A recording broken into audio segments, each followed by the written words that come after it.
Hello, I'm Pat Dennis, and you're listening to Creative Elk's Freaky Friday, Fright Night Friday series. I haven't settled on a name yet, probably never will.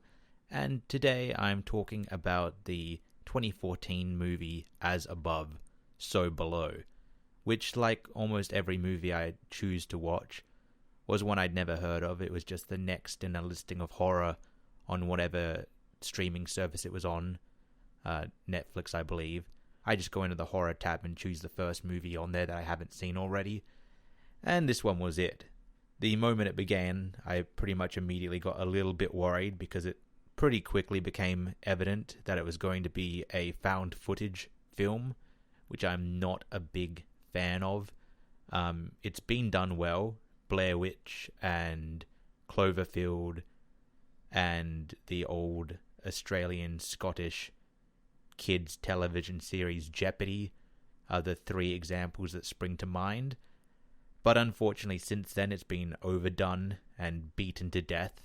It's a cheap and easy way to make a film, so a lot of people have done it. I would say too many, and usually it's used as a crutch to be able to make a film on the cheap and fast without having to worry about cinematography or framing, or pacing, or editing. It's like the only genre where people will forgive a 5-minute scene of two people talking about nothing to do with anything, because, oh, well, this is just a conversation we caught them having. It's, very voyeur, and they're just having this natural conversation. But really, it's just filling runtime with nothing, and we're excusing it because, we're watching it and pretending that it's a documentary that's caught them having this moment, but it's just an opportunity to fill up the runtime with nothing. And it really is a subgenre that I consider to be the death of cinematography. You can get away with it being that no character is properly in frame and no shot ever looks interesting because the excuse is, oh, well, they were just holding the camera in their hand or the camera was taped to their forehead and that's why it all looks bad. Which, in lore of the film, it makes perfect sense.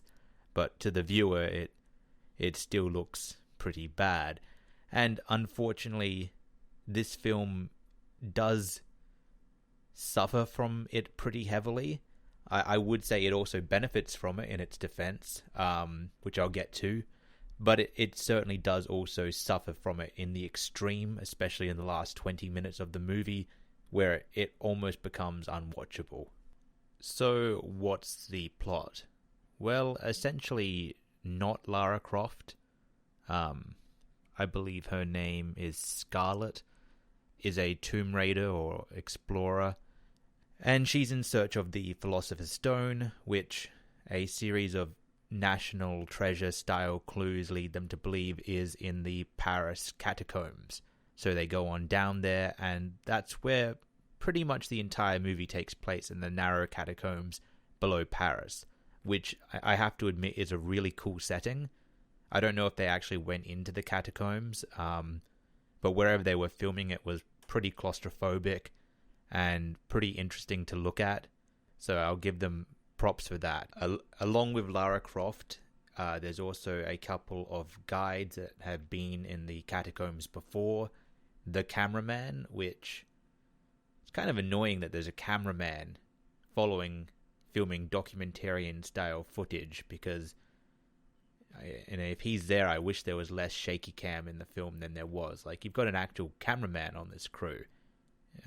Did he not have anything to steady his camera and get a few more cinematic shots? Like, could he not have filmed a few establishing shots that were steady and slow paced to calm down the nausea of the entire screen shaking for the full runtime of the movie? Apparently not. But as well as him is also her love interest, which they kind of shoehorn there being something between them towards the end of the film. And he's an expert in Aramaic and is the guy from Superstore. So it was fun seeing him in a movie rather than the TV show, and he did an okay job. In fact, I would actually say all of the actors in this film did a pretty okay job. They worked well with what they were given. The first half of the film is pretty much just a treasure hunt style movie. If you're a fan of National Treasure and I guess like the Da Vinci Code, you might enjoy it. But for me, it was a bit too much of looking at objects and reading texts and deciphering clues that only I think make sense if you're the script writer.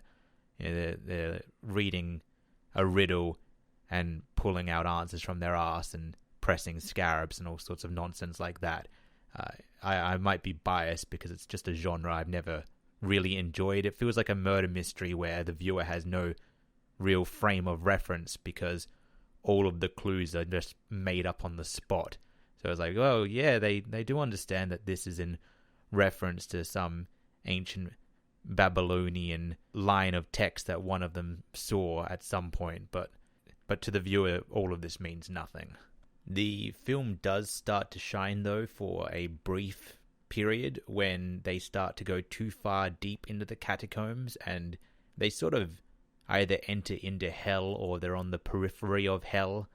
Nightmare fuel starts to shine through this edge of reality. They start seeing weird figures walking in the background, which is this is where the found footage style of filming actually shines, because you know the thing can be seen for like a half second of a figure in the background, but you miss it because the camera pans away from it. And I think that's when found footage film works best.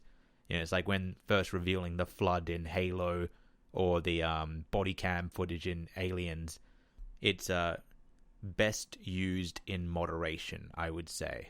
And unfortunately, I would say that this film is maybe one of the greatest examples of that, because as you're getting towards the end of the film and the horror elements are finally starting to appear, well, the characters are getting scared, aren't they? And they're in these narrow, dark corridors, and suddenly they're all trying to run away from these gargoyle creatures and, you know, strange cloaked figures and ghosts of their past that are chasing them.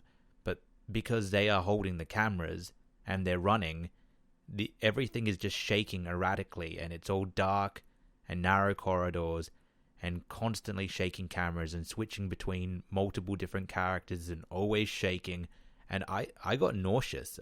It was too much. I was getting like motion sickness from it, and I don't get that. I go on all the fair rides, I use VR headsets, and I never get motion sickness. But this movie was doing my head in, you know, to the point that I had to actually look away for like 5 minutes and just listen to what was going on because I was tripping out from it. So that's unfortunate, and it's one of the reasons I don't like these found footage films. It's just so unappealing to the viewer to the point of it making them actually nauseous. So I can't unfortunately say I would recommend this film because, you know, it literally makes you feel sick, and not in the way of it being so twisted that it, you know, it's like, oh, it's so much gore and it's so messed up and made me feel unwell. It's just like it's shot so badly that it will actually make you feel sick.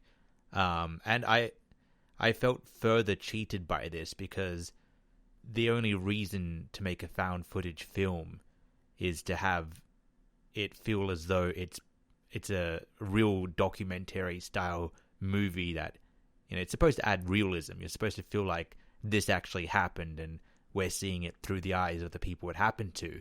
But they cheated this because multiple characters are killed, and they're killed in essentially hell, and the cameraman is killed, and no one retrieves their cameras.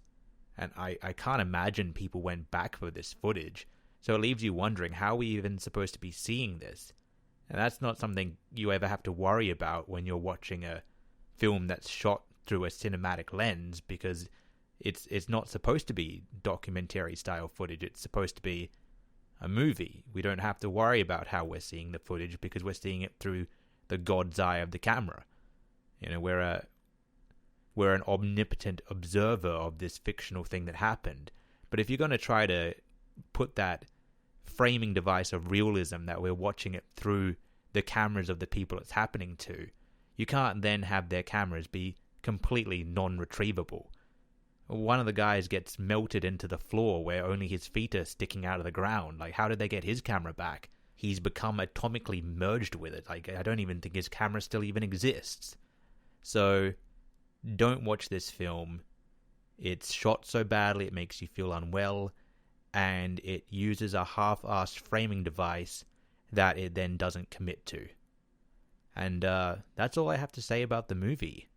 I am Pat Dennis, and you've been listening to Creative Elk. Tune in next time where I'll hopefully rant less about a film. And I guess if you have any examples of found footage films that don't suck, that have done it well, and don't make my head hurt, let me know in the comments, because I'm always open to being proven that the genre is not a one-trick pony that needs to be completely abandoned. Like, if there are good examples of it working beyond the 3 that I already listed, I would love to hear them. And tacked on to the end here of this review of As Above, So Below, I'm just going to talk about the movie Sweet, Sweet Rachel, which is the shortest film I've featured on this channel so far. It only runs at 71 minutes long, and its short runtime is actually the reason I chose it. It was the 3rd movie I watched in a late-night movie marathon, and I started watching it at midnight, and realized I was already starting to flag, so I just sought out a short horror movie I hadn't seen before, and this one was the first one I saw under the 90-minute mark, so it got the pick. The movie is a straight-to-television 1971 British film, so, be aware of that going into it. It's going to be slow-paced and low-budget, because that's just how films were at the time from England for the most part, and also it's a television movie, so you can't expect that they really had much budget for any effects or anything extravagant. Although that said, they actually did quite well with some of the effects for what they were working with. And I wouldn't really call it a horror movie. It's certainly on the cusp. It's more like a supernatural thriller, I suppose. I'll get into the storyline, I guess. It's about a murder that was committed using ESP, where a man was psychically tricked into jumping out his window and committing suicide. I suppose it can't really be categorized as suicide if he didn't know he was doing it. So he got tricked into throwing himself out a window. And the rest of the movie is a professor of psychic phenomena and his blind psychic assistant helping out the woman who is the wife of the man that was murdered. It's really definitely more of a thriller and almost more of a detective story. I can see why it gets lumped as a horror movie, because there's definitely strong horror elements towards the end. But don't go into this expecting The Exorcist. It's much more of a thriller than it is a horror. The movie is fairly slow paced, as I said. There's lots of lingering shots and lots of drawn out scenes. I found this to be actually rather refreshing because I watched it directly after As Above, So Below. So having a camera linger for a shot was really refreshing, and it's almost all stationary cameras. So usually this would maybe be a bit bland, but after the film I had watched preceding it, it was just a breath of fresh air. But it's your very standard detective story. There's a couple of red herrings. The only thing that sets it apart is that the detectives, the psychic phenomena professor, is getting psychically bombarded as he's trying to investigate the case. And so he's seeing things occasionally, and he keeps trying to off himself and the people around him. So that's all that really sets it apart from your standard murder mystery. But aside from that, it's a pretty down the line noir movie where a crime has been committed, they follow a couple of clues, they get a few hunches, and then they uncover the killer. I would say the only real horror elements of the movie is the last few minutes of the film, where the blind psychic is using his powers to cause the murderer to essentially hallucinate her dead mother. So there's like a lot of ghostly stuff going on. But I wouldn't call it a horror movie. It's just a straight up thriller. And that's about all there is to say about it. It's a very short, linear film, not overly spectacular, but not unenjoyable. I would put it on as a background movie if you were doing something. If you were cleaning the house or something, have it play in the background. But there's just not much to say about it, which is why I've put its review as an extra in a different video. There's no point to talk about it for 10 minutes straight because there's not 10 minutes of content there.